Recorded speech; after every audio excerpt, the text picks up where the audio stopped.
Hello everyone, welcome to the learning lecture. अब तक हमने ये समझा था कि जीएसटी को लाने का पर्पस क्या था। ठीक है, पुराने टैक्स या पुराने लॉज में क्या क्या प्रॉब्लम्स थे, क्या क्या इश्यूज थे, क्या क्या एरियाज थे जहाँ पुराने लॉ में डिफिकल्टी दे रहे थे और उन एरियाज को जीएसटी ने कैसे हेल्प आउट किया। कौन से गुड्स और सर्विसेज है जिस पे जीएसटी लगता है, कौन से पे नहीं लगता, किस पे जीएसटी लगेगा पर एक स्पेसिफिक डेट से लगना स्टार्ट होगा। उसके बाद हमने समझा कि जीएसटी को लगाने का मेन पर्पस क्या क्या था, आईटीसी यूटिलाइजेशन कैसे होती है, कैसे जीएसटी एक डुअल टैक्स है, it is a destination based tax. ठीक है, तो ये सारी चीजें हमने पुराने सेशन में समझी थी। अब हम समझेंगे कि कॉन्स्टिट्यूशनल अमेंडमेंट क्या क्या हुए जीएसटी को लाने के लिए, कौन कौन से आर्टिकल्स इंसर्ट हुए, कौन से आर्टिकल्स अमेंड हुए, कौन से आर्टिकल्स को हमने हटा दिया ताकि हम जीएसटी को ला सकें। ठीक है, तो उसको समझने के लिए सबसे इंपॉर्टेंट आर्टिकल हमारा है आर्टिकल नंबर 265। 265 क्या बोलता है कि अगर आपको कोई भी टैक्स लगाना है तो आपके पास एक लॉ ऑफ अथॉरिटी होनी चाहिए, मतलब एक अथॉरिटी होनी चाहिए आपको, जो आपको किसी लॉ से मिले। ठीक है, जैसे कस्टम लगाना होता है तो कस्टम लॉ है, अगर आपको इनकम टैक्स लगाना है तो इनकम टैक्स के लॉज होते हैं, अगर आपको कोई भी टैक्स लगाना होगा तो आपके पास उसका कोई लॉ या एक्ट होना चाहिए। ठीक है, वैसे ही अगर आपको इनडायरेक्ट टैक्स लगाना है तो आपके पास कोई लॉ या एक्ट तो होना चाहिए। अब पहले क्या होता था कि पहले सर्विस टैक्स था, एक्साइज ड्यूटीज थी, बहुत सारी डिफरेंट डिफरेंट टैक्सेस थे, तो टैक्स लगा पाना मुश्किल हो रहा था। ठीक है, कंप्लायंस प्रॉब्लम थी, कास्केडिंग इफेक्ट था, मल्टीपल टैक्सेस लग रहे थे। तो गवर्नमेंट ने सोचा कि इन सारे टैक्सेस को हम सब्स्यूम करके एक टैक्स ले आते हैं जीएसटी, जिसमें ये सारी प्रॉब्लम रिजॉल्व हो जाएगी। ठीक है, तो जीएसटी जब गवर्नमेंट लाना चाहती थी तो गवर्नमेंट को कोई लॉ तो पास करना पड़ेगा, तभी तो गवर्नमेंट टैक्स चार्ज कर पाएगी, क्योंकि आर्टिकल 265 क्या बोलता है, अगर आपको कोई टैक्स कलेक्ट करना है, लेवी करना है, तो आपके पास एक अथॉरिटी ऑफ लॉ होनी चाहिए। ठीक है, यानी आपके पास कोई लॉ तो होना चाहिए जो आपको अथॉरिटी दे टैक्स चार्ज करने के लिए। तो जीएसटी चार्ज करने के लिए भी आपके पास कोई लॉ तो होना चाहिए, इसीलिए जीएसटी लॉ या जीएसटी एक्ट को पास किया गया। ठीक है, अगर इसको और अच्छे से समझना हो तो a tax can be impose only when there is a valid law. जब तक कोई वैलिड लॉ होगा तभी आप टैक्स लगा सकते हो। If there is no valid law then there is no taxation. अगर गवर्नमेंट ने अनाउंस किया एक नया टैक्स जिसमें उन्होंने बोल दिया कि हम तो कोई एक्ट बता नहीं रहे, हम तो बोल रहे कल से ये टैक्स लगना स्टार्ट हो जाएगा, तो क्या सेंट्रल गवर्नमेंट टैक्स चार्ज कर सकती है? बिल्कुल भी नहीं कर सकती। अगर सेंट्रल गवर्नमेंट को कोई भी टैक्स चार्ज करना है या स्टेट गवर्नमेंट को करना है तो उन्हें स्पेसिफिकली कोई एक्ट या लॉ पास करना पड़ेगा और उस एक्ट के थ्रू वो टैक्स हम पर कलेक्ट कर सकते हैं। अब इंडिया में क्या होता है ना, फेडरल सिस्टम होता है। फेडरल सिस्टम में क्या होता है कि जो भी एक्ट है या जो भी पावर्स होती है वो तीन पार्ट्स में डिवाइडेड होती है। कौन कौन सी पार्ट्स में डिवाइडेड होती है? Union government, state government and local government. ठीक है, यूनियन गवर्नमेंट सेंटर के डिसीजन लेगी, स्टेट गवर्नमेंट स्टेट के डिसीजन लेगी और म्युनिसिपल बॉडीज या पंचायत लोकल बॉडीज के लेवल पर डिसीजन मेकिंग करती है। ठीक है, so India follows a federal system where powers are divided between the union government, state government and the local government. ठीक है, अब हमको ये समझना पड़ेगा कि अगर किसी भी गवर्नमेंट को कोई रूल्स या रेगुलेशन लाने हैं तो उनको किसके थ्रू करेंगे, वो किसके थ्रू वो जाएंगे। उसको समझने के लिए हमारे पास दो आर्टिकल्स हैं, आर्टिकल 245 एंड 246। अगर कभी भी गवर्नमेंट को पूरे सेंटर पे कोई लॉ बनाना है, ठीक है, कोई सेंटर पे वो लॉ एप्लीकेबल होगा, यानी पूरी कंट्री पे वो लॉ एप्लीकेबल होगा, तो किसके थ्रू होगा? पार्लियामेंट के थ्रू। ठीक है, parliament can make laws for the whole or any part of India. Parliament कौन हुआ? लोकसभा और राज्यसभा। ठीक है, और अगर किसी स्टेट को अपने कोई लॉज और रेगुलेशन बनाने हैं तो वो किसके थ्रू करेंगे? स्टेट लेजिस्लेचर के थ्रू। स्टेट लेजिस्लेचर क्या होता है? हमारा विधानसभा। तो ये चीज एक इंपॉर्टेंट है, याद रखना। तो 245 में ये बोला है कि अगर स्टेट के लिए आपको कोई लॉज या रेगुलेशन बनाने हैं तो आपको स्टेट लेजिस्लेचर के थ्रू करना पड़ेगा, और अगर आपको सेंटर के लिए बनाने हैं, अगर यानी इंडिया के लिए बनाने हैं, तो आपको पार्लियामेंट के थ्रू जाना पड़ेगा। ठीक है, अब आर्टिकल नंबर 246 क्या बोलता है कि जब भी मुझे कोई एक्ट पास करना है, ठीक है, और उसमें मुझे ये पता होना चाहिए ना कि पार्लियामेंट के पास कौन कौन से एरियाज है जिसमें पार्लियामेंट डिसीजन मेकिंग करेगा, कौन से एरियाज है जिसमें स्टेट लेजिस्लेचर डिसीजन मेकिंग करेगा, और कौन से ऐसे एरियाज होंगे जिसमें स्टेट और पार्लियामेंट दोनों मिलकर डिसीजन मेकिंग करेंगे। ठीक है, तो क्या हुआ, 246 ने बोला कि जो 7 शेड्यूल है उसमें 3 लिस्ट डिवाइडेड है। ठीक है, 3 लिस्ट बताएंगे कि किसके पास कौन कौन से लिस्ट के में जो चीजें लिखी हैं वो उसकी डिसीजन मेकिंग वो इंसान करेगा। जैसे यूनियन लिस्ट है।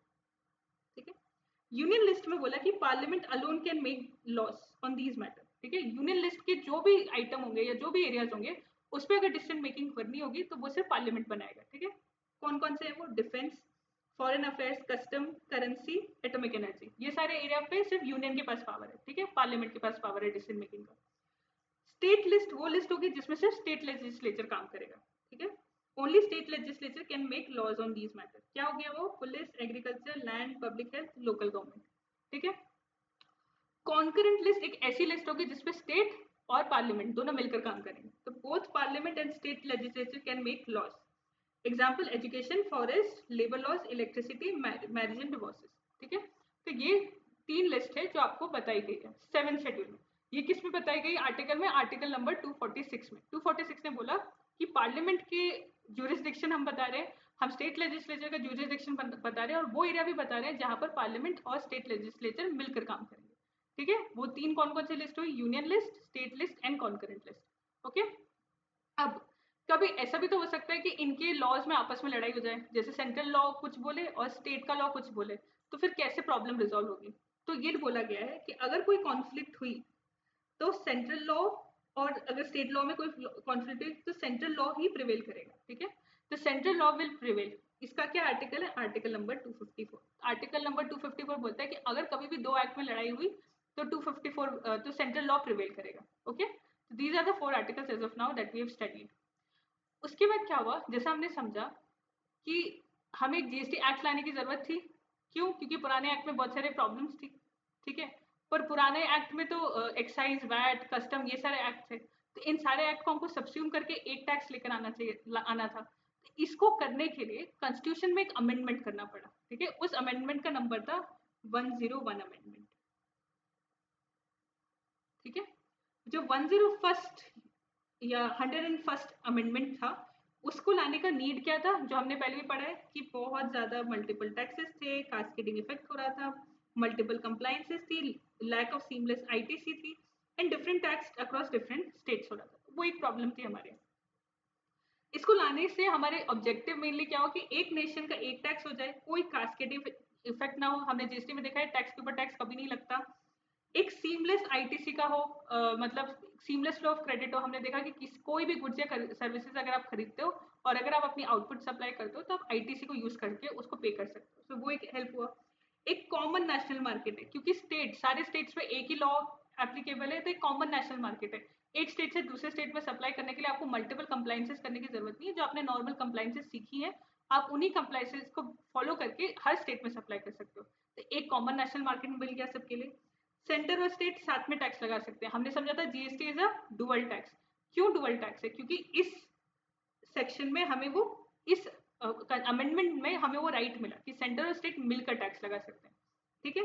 और यहाँ पर कंपनसेशन मिला। क्या था? सेस। कंपनसेशन सेस लगा था, जो कि एक्सटेंड हुआ था 31/3/26 तक। क्यों लगाया था कंपनसेशन सेस? क्योंकि कुछ स्टेट को बहुत सारे रेवेन्यू लॉस हुए थे, तो उन रेवेन्यू लॉस को कंपनसेट करने के लिए कंपनसेशन सेस लाया गया था, ठीक है। तो ये था ऑब्जेक्टिव्स ऑफ अमेंडमेंट। क्या क्या अमेंडमेंट हुआ? अमेंडमेंट हुआ कि एक 246 ए आर्टिकल आया, एक 269 ए आर्टिकल आया और एक 279 ए आर्टिकल आया। और थोड़े बहुत आर्टिकल्स अमेंड भी हुए जो पुराने थे। एक आर्टिकल ओमिट हुआ, दैट वाज 268 ए। 268 ए था सर्विसेज का। क्या था ना कि पहले क्या होता था कि सर्विस एक्ट अलग होता था, तो सर्विस के लिए अलग सेक्शन बनाया, अलग आर्टिकल बनाया था, और उस आर्टिकल के थ्रू सर्विस टैक्स को लाया गया था, ठीक है। लेकिन अब तो सर्विस टैक्स अलग है ही नहीं, जीएसटी के अंदर ही सर्विस टैक्स आ गया, तो फिर अमेंडमेंट की जरूरत कहाँ रही?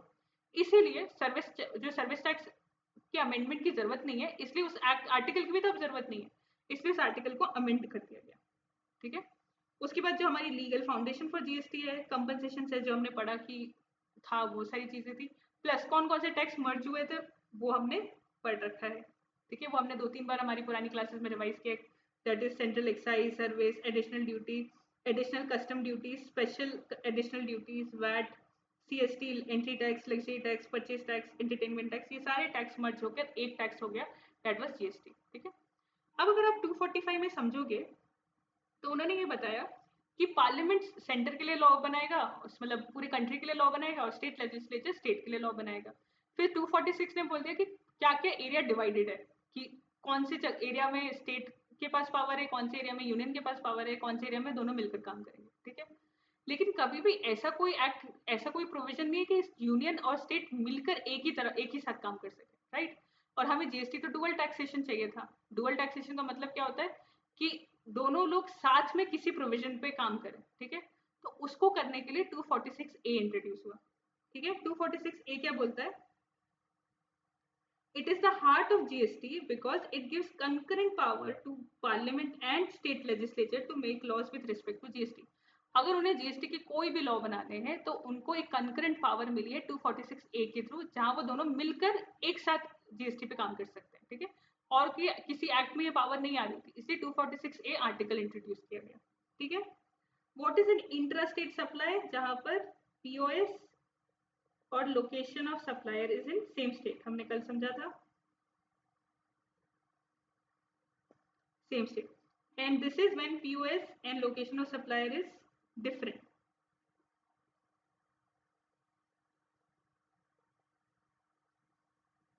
ठीक है। तो जब भी इंट्रा स्टेट सप्लाई होती है तो CGST SGST एक साथ लग जाता है और इंटर में IGST लग जाता है, ठीक है। अब ये टैक्स कलेक्ट कौन करता है? तो यहाँ तो सेंटर और स्टेट कलेक्ट कर लेते हैं और लेवी चार्ज भी कर लेते हैं। यहाँ पर टैक्स चार्ज कौन करता है? सेंटर चार्ज करता है, ठीक है। अब एक एग्जांपल समझते हैं। अगर सिर्फ राजस्थान के अंदर सप्लाई हुई तो CGST SGST राजस्थान गवर्नमेंट ने चार्ज किया, राजस्थान गवर्नमेंट मतलब सेंटर और स्टेट ने चार्ज किया और सेंटर और स्टेट को मिल भी गया, ठीक है। स्टेट होगा यहाँ पे राजस्थान का, ठीक है। पर अगर वही सेल राजस्थान से गुजरात हुई तो क्या होगा? कलेक्शन सेंटर करेगा और स्टेट कौन सा करेगा? गुजरात का, ठीक है। सेंटर टैक्स कलेक्ट करेगा और फिर डिस्ट्रीब्यूट कैसे करेगा? थोड़ा पोर्शन जाएगा सेंटर के पास और थोड़ा पोर्शन जाएगा गुजरात गवर्नमेंट के पास। गुजरात गवर्नमेंट के पास क्यों जाएगा? Because GST is a destination based tax, ठीक है। तो this is something that we need to remember. ये हमारे इसलिए रिविजन भी हो रहा है पुराने सेशन का, ठीक है। GST डुअल टैक्स बनी इसलिए पाया क्योंकि 246A में हमारे पास पावर थी कि वो दोनों एक साथ टैक्स लगा सकते हैं। और इवन IGST के केस में जो CGST IGST कलेक्ट होगा वो सेंट्रल गवर्नमेंट और स्टेट गवर्नमेंट डिवाइड करेगी आपस में in a predetermined ratio that will be determined in the GST rules, ठीक है। उसके अलावा कुछ और प्रोविजंस में चेंजेस हुए थे। वो कौन कौन से चेंजेस हैं? एक है 268A। 268 बोलता है कि जब भी आर्टिकल्स में कोई चेंजेस हुआ, मतलब पहले क्या होता था, मेडिसिनल प्रॉपर्टीज थी, टॉयलेट्स थे, ये सारी जो चीजें थी उसके ऊपर स्टैम्प ड्यूटीज और एक्साइज लगता था, तो उसको इसके स्कोप से निकाल दिया। यहाँ पे क्या लिखा है? Excise on medicinal and toilet preparation remove from its scope, stamp duties continue under this article, ठीक है। एक्साइज वगैरह को निकाल के इसमें सिर्फ स्टैम्प ड्यूटी लगेगा और इसको इसके स्कोप से ही हटा दिया, एक्साइज के स्कोप से हटा दिया फॉर मेडिसिनल एंड टॉयलेट्स के केस में, अदरवाइज दूसरी चीजों के लिए नहीं। तो 268 ये था। फिर था 268A ओमिट हो गया क्योंकि क्या था? It was a service tax, ठीक है। पर GST के आने के बाद सर्विस टैक्स की अलग रिक्वायरमेंट जरूरत ही नहीं है, तो इस एक्ट को ओमिट कर दिया। अब लेवी इन कलेक्शन क्या था? जो हमने अभी तक समझा, IGST कलेक्ट सेंटर करेगा और डिस्ट्रीब्यूट कैसे कर देगा? उस स्टेट के दे देगा जिस स्टेट के पास गुड्स या सर्विसेज फाइनली कंज्यूम हुई, ठीक है। Revenue is apportion between centre and a destination state as per the law, जो GST लॉ या रूल्स बोलेंगे उसके हिसाब से। Parliament can frame place of supply provision to determine the state. जो प्लेस ऑफ सप्लाई के प्रोविजन है जो काउंसिल ने भी डिटरमाइन किया है या एक्ट में डिटरमाइंड है, उनके बेसिस पे प्लेस ऑफ सप्लाई डिटरमाइन हो जाएगी और वैसे ही हम डिटरमाइन कर लेंगे कि इंटर स्टेट है इंट्रा स्टेट है। फिर है GST is a shared tax, article 270 बोलते हैं। क्यों? क्योंकि जो भी GST कलेक्ट होता है वो सेंटर और स्टेट के बीच में डिवाइड होता है, so it's a shared tax. It's never a, ऐसा नहीं है कि सिर्फ सेंटर को मिलेगा सिर्फ स्टेट को मिलेगा, ऐसा नहीं है। It will always be divided between two parties, that is one would be centre and other would be state. GST में कोई सरचार्जेस नहीं होते, इस प्रोविजन को स्पेसिफिकली आउटसाइड रखा है। GST में सरचार्ज वगैरह नहीं लगता, पुराने टैक्सेस में लगता था, इसमें नहीं लगता।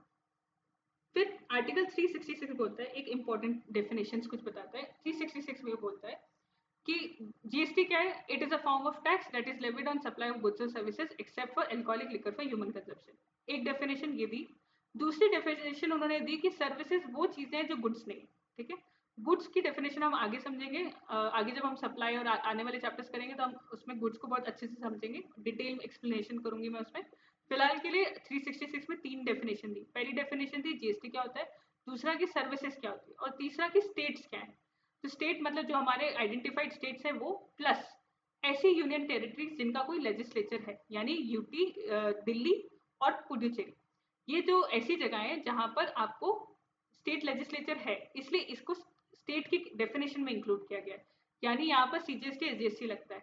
इसके अलावा जो यूनियन टेरिटरीज है हमारी दमन एंड दीव, दादर एंड नगर हवेली, ये सारी जो यूनियन टेरिटरीज है यहाँ पे UT GST लगेगा, लेकिन दिल्ली एंड पुडुचेरी में हमारा CGST और SGST ही लगेगा। ठीक है, state includes UTs with legislature Delhi and Puducherry and services is anything other than goods। ठीक है, आज का हमारा लास्ट जो आर्टिकल है वो है आर्टिकल नंबर 279। ठीक है, 279A ये बोलता है, एक नया आर्टिकल हमारा कॉन्स्टिट्यूट हुआ, उस आर्टिकल में क्या बना, GST काउंसिल। ठीक है, GST काउंसिल को का कंपोजिशन क्या है कि एक यूनियन फाइनेंस मिनिस्टर होगा, एक मिनिस्टर ऑफ स्टेट रहेगा, इट कैन बी फाइनेंस और रेवेन्यू, मतलब हर स्टेट का जो फाइनेंस मिनिस्टर या रेवेन्यू मिनिस्टर होगा वो रहेगा, और उसके बाद members of finance and taxation of every state उसके मेंबर रहेंगे। ठीक है, तो ये लोग इसके मेंबर रहेंगे, ये कंपोजिशन रहेगा इस टैक्स का। इनका काम क्या होगा, GST की रेट रिकमेंड करेंगे ये लोग, कोई एग्जाम्पशन थ्रीशोल्ड देनी होगी तो वो भी ये बताएंगे, GST लॉज ये बनाएंगे, कोई स्पेशल प्रोविजन देना होगा तो वो ये बताएंगे, प्लेस ऑफ सप्लाई के प्रिंसिपल भी GST काउंसिल ने बताए, कोई वो दिन जब पेट्रोलियम प्रोडक्ट जो हमने पढ़ा था कि petroleum, crude, natural gas, aviation turbine fuel, ये सारी चीजें पे GST लगेगी एक स्पेसिफिक डेट से, वो डेट कौन डिटरमाइन करेगा, हमारा GST काउंसिल। ठीक है, और इसके अलावा कोई और मैटर जो अगर प्रेसिडेंट ने कभी रेफर किया इनके ऊपर, तो इनके ऊपर GST, इनके सारे मैटर्स पे जो रिकमेंडेशन है वो GST काउंसिल करती है। इसलिए कई बार आप देखना कोई भी नोटिफिकेशन या सर्कुलर होता है वो कई बार GST काउंसिल के नाम से आता है कि GST काउंसिल ने सर्टेन नोटिफिकेशन या सर्टेन एडिशनल अमेंडमेंट सजेस्ट किया, इसलिए GST काउंसिल की मीटिंग के बाद कोई ना कोई नोटिफिकेशन या सर्कुलर आता है कि GST काउंसिल ने सर्टेन नोटिफिकेशन या एडिशनल क्लैरिफिकेशन रिकमेंड किए, जिसको फाइनली फिर गवर्नमेंट जब पास कर लेती है तो उसका अमेंडमेंट हो जाता है। ठीक है, अब अगर आपको समझना हो कि क्वोरम क्या होती है, क्वोरम मतलब ये होता है कि इतने लोग एक टाइम पर होने ही चाहिए तब मीटिंग होगी। ठीक है, अगर एक मीटिंग कंस्टिट्यूट करनी है और एक मीटिंग को सक्सेसफुली कंस्टिट्यूट करनी है तो सर्टेन लोगों का होना बहुत जरूरी है। ठीक है, तो क्वोरम वो होता है कि वो परसेंटेज की इतने लोग तो होने ही चाहिए, फॉर एग्जाम्पल कि मीटिंग में 2 लोग तो होने ही चाहिए तभी मीटिंग सक्सेसफुल मानी जाएगी, अगर 2 लोग भी नहीं आए मीटिंग को अटेंड करने तो फिर मीटिंग नहीं, तो मीटिंग रद्द हो गई, तो फिर आपको अगले टाइम मीटिंग अरेंज करनी पड़ेगी क्योंकि क्वोरम नहीं आई थी। ठीक है, तो क्वोरम का बोला है 50% of total member must be present, जो जितने भी टोटल मेंबर है उसका 50% लोग तो होने ही चाहिए, तो वो क्वोरम बनेगी। ठीक है, अब क्वोरम में वोटिंग के राइट्स क्या होंगे, क्योंकि कुछ वोट सेंटर के होंगे, कुछ वोट स्टेट के होंगे, तो सेंटर के लिए बोला कि उनके वोट का 1/3% माना जाएगा और स्टेट के वोट का 2/3% माना जाएगा। ठीक है, यानी जो भी सेंटर वोट करेगी, जैसे सेंटर ने 100 वोट किए तो सेंटर का 1/3 ही माना जाएगा, यानी 33 पॉइंट समथिंग कुछ, वेर स्टेट का 66.6% वोटिंग रहेगी, अगर स्टेट ने 100 वोट किए तो उनकी 66.67%, वेर इनकी 33.33। This is the percentage criteria, ये आपको MCQ पॉइंट ऑफ व्यू से याद रखना है। और कोई भी रिकमेंडेशन को अगर वो चाहते हैं कि वो पूरी तरह से अचीव हो जाए तो जरूरी है कि मिनिमम 75% वोटिंग आ जाए। ठीक है, तो क्या क्या हुआ, 279A इंट्रोड्यूस इसलिए किया गया था ताकि GST काउंसिल आ सके। ठीक है, GST काउंसिल का काम क्या क्या था कि वो बताएंगे कि GST रूल्स क्या होंगे, पेट्रोलियम प्रोडक्ट पे कब से टैक्स लगना स्टार्ट होगा, कोई भी ऐसे एरिया जहाँ प्रेसिडेंट रिकमेंड कर दे कि आप क्लैरिफिकेशन दो, कोई सर्कुलर नोटिफिकेशन, ये सारा काम GST काउंसिल करेगा। GST काउंसिल का वो कौन होगा, chairperson, it will be a union finance minister. ठीक है, इसमें मेंबर कौन होंगे, यूनियन मिनिस्टर ऑफ स्टेट और फाइनेंस। ठीक है, और हर स्टेट का जो मेंबर ऑफ टैक्सेशन या रेवेन्यू होगा वो भी इसके मेंबर रहेंगे। ठीक है, ये सारे लोग मेंबर रहेंगे। क्वारम के लिए क्या होगा, 50% लोग होने चाहिए। क्वारम का मतलब क्या, इतने लोग तो होने ही चाहिए एक मीटिंग को सक्सेसफुली रन करने के लिए, अगर ये लोग नहीं आए तो मीटिंग नहीं होगी, तो 50% of total member should be present in the meeting. तो ठीक है, वोटिंग राइट क्या होगा, सेंटर के पास 1/3% का वोटिंग राइट है, स्टेट के पास 2/3 का वोटिंग राइट है। एंड फाइनली अगर आपको कोई भी नोटिफिकेशन या रिकमेंडेशन चाहते हैं कि वो आगे बढ़े तो उसके लिए 75% का फेवर वोट होना चाहिए, मतलब 75% लोगों ने अगर फेवर में वोट डाला then only a notification get recommended. ठीक है, तो this was the basic provision of R, ये एक 1 पेज टाइप है जिसमें मैंने सारी चीजें एक्सप्लेन कर दी हैं कि कॉन्स्टिट्यूशन में कौन कौन से सेक्शन में चेंजेस हुए, कौन कौन से अमेंडमेंट हुए, कौन कौन से आर्टिकल में क्या पावर मिली, कौन से आर्टिकल्स इंपॉर्टेंट है आपके लिए, और GST काउंसिल कैसे बनेगी। तो ये सारे इंपॉर्टेंट प्रोविजन है आपके लिए। ठीक है, तो इसी के साथ आपका फर्स्ट चैप्टर जो इंट्रोडक्शन टू GST वो खत्म हो गया, उसमें यही सारी चीजें एक्सप्लेन है कि GST को लाने का पर्पस क्या था, GST में GST ने कैसे पुरानी डेफिशिएंसीज को रिजॉल्व किया, पुराने एक्ट में कौन कौन सी डेफिशिएंसीज थी, फिर GST को लाने के लिए कौन कौन से कॉन्स्टिट्यूशनल अमेंडमेंट थे, ये सारी चीजें थी। ठीक है, अब अगर आप समझो कि किसी इंसान को, ये है राम, ठीक है, इसको ना अगर ये डिफाइन करना है कि इसको जीएसटी पे रजिस्ट्रेशन लेना चाहिए नहीं लेना चाहिए, तो ये कैसे करेगा? हम ये समझते हैं स्टेप बाय स्टेप प्रोसीजर। तो पहले राम ये देखेगा क्या वो टैक्सेबल गुड्स दे रहा है या वो एग्जेम्प्ट गुड्स या सर्विसेज दे रहा है, ठीक है। अगर तो वो एग्जेम्प्ट गुड्स या सर्विसेज दे रहा है तो जीएसटी की रजिस्ट्रेशन की जरूरत ही नहीं है, काम ही खत्म। तो जीएसटी के प्रोविजन उसके ऊपर लगेंगे ही नहीं, टेंशन खत्म, ठीक है। पर अगर वो टैक्सेबल गुड्स दे रहा है तो अब हम देखेंगे क्या उसकी थ्रेशोल्ड लिमिट से इनकम है कि नहीं है। रजिस्ट्रेशन जब हम समझेंगे तो हम समझेंगे कि जीएसटी में रजिस्ट्रेशन लेने के लिए थ्रेशोल्ड लिमिट होती है, ठीक है, 20, 40, 10, क्या एक सर्टेन टर्नओवर होना चाहिए इंसान का, तभी उसको जीएसटी में रजिस्ट्रेशन लेने की जरूरत है। अगर उतना टर्नओवर नहीं है तो जीएसटी में रजिस्ट्रेशन की कोई जरूरत नहीं है, ठीक है। तो अगर उसकी थ्रेशोल्ड लिमिट है, एक्सीड किया, तो जीएसटी में registration. It does not exceed तो नो रजिस्ट्रेशन, ठीक है। अब थ्रेशोल्ड लिमिट एक्सीड हो गई, जीएसटी पे रजिस्ट्रेशन ले लिया। जीएसटी पे रजिस्ट्रेशन लेने के बाद उसको ये देखना है कि जो गुड्स या सर्विसेज उसने प्रोवाइड की वो सप्लाई भी है कि नहीं है, क्योंकि ये भी हो सकता है ना कि सप्लाई की डेफिनेशन भी नहीं आती हो। तो इसीलिए उसको ये डिटरमाइन करना है वेदर इट्स अ सप्लाई और नॉट, ठीक है। सप्लाई डिटरमाइन करते वक्त उसे ये देखना है कि क्या वो चार्ज, उस पर क्या चार्ज करना चाहिए, सीजीएसटी चार्ज करना चाहिए, जीएसटी चार्ज कर, मतलब उस पर कौन से टैक्स लगेंगे, किस तरह से टैक्स चार्ज होगा, कौन सी रेट पे चार्ज होगा, क्या चार्ज लगेगा उसके ऊपर, सीजीएसटी, जीएसटी, आईजीएसटी, कौन सी रेट, फॉरवर्ड चार्ज लगेगा, रिवर्स चार्ज लगेगा, ये हम आगे समझेंगे। तो कौन से चार्ज उसके ऊपर लगेगा वो ये देखेगा। उस चार्ज को लगाने के लिए उसे ये देखना पड़ेगा टाइम ऑफ सप्लाई, ठीक है, क्योंकि उसे ये एक इनवॉइस रेज करनी पड़ेगी ना कि अगर आज मैंने मान लो कि गुड्स सप्लाई भी है, ठीक है, सप्लाई हो गया, उसको ये भी पता चल गया कि ये फॉरवर्ड चार्ज मैकेनिज्म में है, ठीक है। अब उसको ये भी तो पता चलना चाहिए कि उसको किस टाइम पर इनवॉइस बनानी चाहिए कि उसके ऊपर जीएसटी का कोई लाइबिलिटी ना आए। तो उसके लिए उसको देखना पड़ेगा कि टाइम ऑफ सप्लाई क्या है, ताकि वो उस टाइम पे इनवॉइस रेज करके अपने सप्लायर को दे दे, ठीक है। अब इनवॉइस बनाने के लिए उसको प्लेस ऑफ सप्लाई भी तो देखना पड़ेगा, क्योंकि उसको देखना है कि उसको सीजीएसटी लगाना है कि आईजीएसटी लगाना है कि क्या लगाना है, ये भी तो समझना है। तो उसके लिए उसको समझना पड़ेगा प्लेस ऑफ सप्लाई, ठीक है। अब उसको ये भी तो समझना पड़ेगा कि मैं किस वैल्यू पे टैक्स लगाऊं, ठीक है, क्योंकि ये तो टैक्स मैंने लगा दिया, मुझे ये भी पता चल गया, मैंने इनवॉइस का टाइम भी मुझे पता चल गया, मुझे ये भी पता चल गया कि टैक्स क्या लगाना है, पर मुझे ये नहीं पता मुझे किस वैल्यू पे टैक्स लगाना है, तो मैं टैक्स कैसे लगाऊंगा। तो मेरे को पता होना चाहिए कि वैल्यू ऑफ सप्लाई क्या है, ठीक है। ये करने के बाद मेरे को ये देखना पड़ेगा कि इतनी गुड्स और सर्विसेज मैंने दी, इतनी सर्विसेज सप्लाई मैंने किया, जो मैंने गुड्स और सर्विसेज खरीदी उसकी क्रेडिट में ले सकती हूँ कि नहीं ले सकती हूँ। जब मैं रिटर्न भरने जाऊंगी तो मुझे देखना पड़ेगा ना, तो क्या मैं आईटीसी ले सकती हूँ कि नहीं ले सकती हूँ उस गुड्स या सर्विसेज की, क्या क्या रूल्स, क्या क्या रेगुलेशन मुझे मानने पड़ेंगे ताकि मैं आईटीसी किसी गुड्स या सर्विस की ले सकूँ। तो उसके लिए मुझे ये देखना पड़ेगा मैं आईटीसी की प्रोविजन मान रही हूँ कि नहीं मान रही हूँ, या वो आईटीसी की प्रोविजन मैंने एक्सेप्ट, मैंने ढंग से फॉलो किए या नहीं किए, वो देखूंगी। उसके बाद मैं ये देखूंगी मेरे accounts, books, records properly maintained है कि नहीं है, क्योंकि क्या होगा, आईटीसी अवेल करने के लिए सर्टेन कंडीशन माननी पड़ेगी। उन कंडीशन के लिए जरूरी है कि मेरे पास प्रॉपर अकाउंट्स, बुक्स मेंटेन्ड हो, ठीक है। इसके बाद मैं रिटर्न भर दूंगी। अगर आप देखो इस पूरे प्रोविजन में तो क्या हुआ, हमने सबसे पहले राम ने क्या देखा, राम ने देखा कि क्या वो एग्जाम गुड्स दे रहा है या वो टैक्सेबल गुड्स दे रहा है।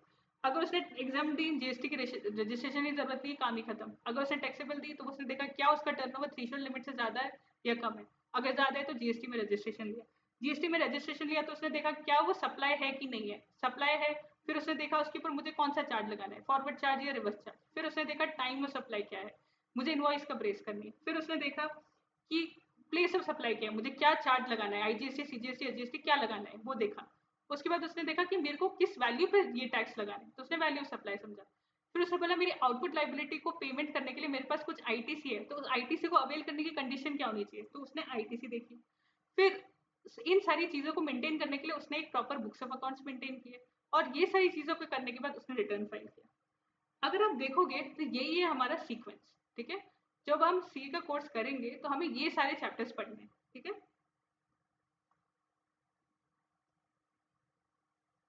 दैट इज जीएसटी का इंट्रोडक्शन हमने कर लिया। अब हम supply under GST, charge of GST, place of supply, exemption, time of supply, value of supply, ITC, registration, tax invoices, accounts records, E way bill, payment taxes, TDS, TCS return, ये सारे provisions हम यहाँ समझेंगे, ठीक है। तो हम हमारे चैप्टर्स में ये सारी चीज़ें हमने डिटरमाइंड है कि टैक्स कब लगेगा, e way bill, payment of taxes, tax deduction कैसे होगा, रजिस्ट्रेशन करने के लिए क्या है। तो अगर आप देखोगे कि जैसे एक इंसान का शुरुआत होता है वैसे वैसे आपका सारा चीज़ होगा। तो अगला चैप्टर हमारा होगा सप्लाई ऑफ जीएसटी, ठीक है। फिर हमारे पास चार्ज ऑफ जीएसटी आएगा, फिर उसके बाद हम देखेंगे place of supply, exemption, time of supply. इसी सीक्वेंस में हम सारी चीज़ों को कवर करेंगे, ठीक है। तो आई होप आपको ये सेशन पसंद आया होगा। अगर आपको ये सेशन पसंद आए तो please like and subscribe. And कोई भी डाउट हो, कोई भी इशू हो तो आप प्लीज़ कमेंट में डाल दीजिएगा, मैं आपको उसको एड्रेस कर लूँगी इस time. Okay, thank you class.